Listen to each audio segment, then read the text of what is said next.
our students have to be able to think critically in order to be successful, not just in our classrooms, but in life in general. Because when you think about when they go off into the workforce and they're at their job, they have to be able to think on their feet. They have to be able to get along with their co-workers. They have to be able to solve problems. And a part of that is thinking critically. So today I wanted to talk about some critical thinking activities that you can do to help your students become better at it, to help them to dig a little deeper in their minds and come up with better answers and solutions to everyday real life problems. I happen to be an English teacher, so what I'm going to share with you can be English-based, reading, ELA, but it can also be used across the curriculum. The first thing I'm going to tell you to do is to use open-ended questions.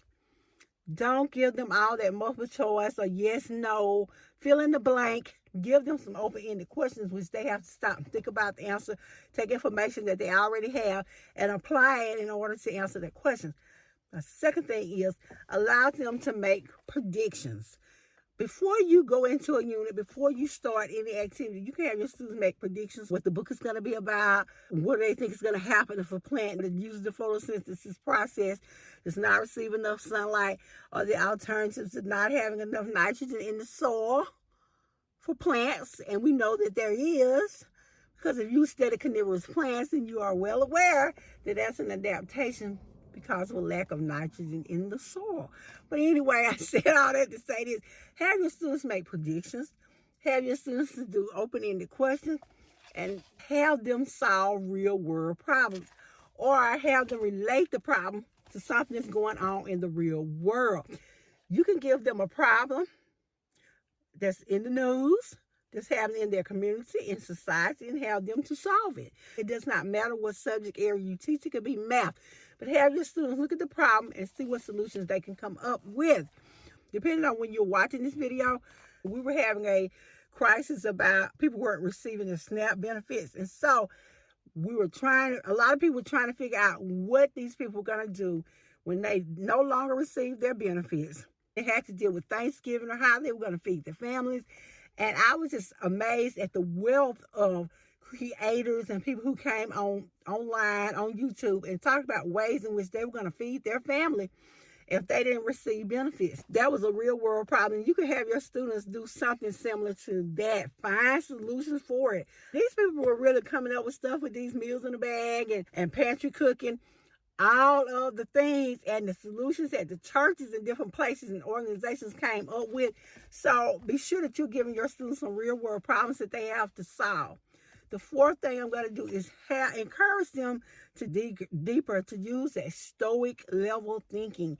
Think deeper about what is going on. I can remember when I was in nursing school, and I am also a nurse as well as a teacher. But when I was in nursing school, I had a teacher I absolutely loved. She wasn't with us very long, but because somebody said, I have a headache. She would say, why? Well, why does this person have a headache?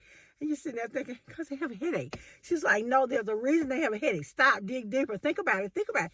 She said, it was just amazing what all she would come up with. Have they eaten today? What is going on? The blood pressure. She was going through this whole big spiel about what could be causing a headache. What is this a symptom of? And I'm like, wow.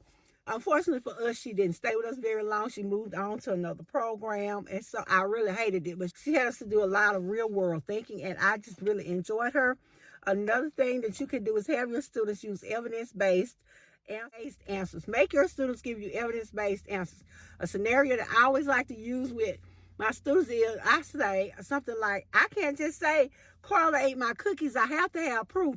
You have to have proof of what you're saying. I can make an inference that Carla probably ate my cookies. She was the last person in the room when I left my cookies, but someone could have came in later. They have to give you some evidence. Like I tell them, think about being in court. Think about if you're standing before the judge and you are trying to present some evidence. You have to prove a case. You have to have evidence. You just can't get up there and say what you think, because a person's life may be in danger, but you always want to back up what you say with evidence. We want to structure discussions. That means you can have a debate, but have discussions that are leading to deeper thinking with your students. That way they can think about and analyze what their answers, responses are to whatever it is that they're doing or whatever you're giving them. And I love project-based assignments. Giving your students projects to do will help them to get their hands on experience with the problem or with whatever it is they're thinking about. And this is going to help them become better at critical thinking, better at problem solving. So I'm a big advocate for project-based learning. Graphic organizers may seem simple. They may seem simple, but they can help your students learn how to think critically because they can help them look at the bigger picture. Sometimes when you're in the middle of something, it's hard to see the whole picture. It's hard to see the big picture. But by using those graphic organizers, they can organize their thoughts and they can see the big picture and they can see all the little parts and how they fit together. So consider using graphic organizers.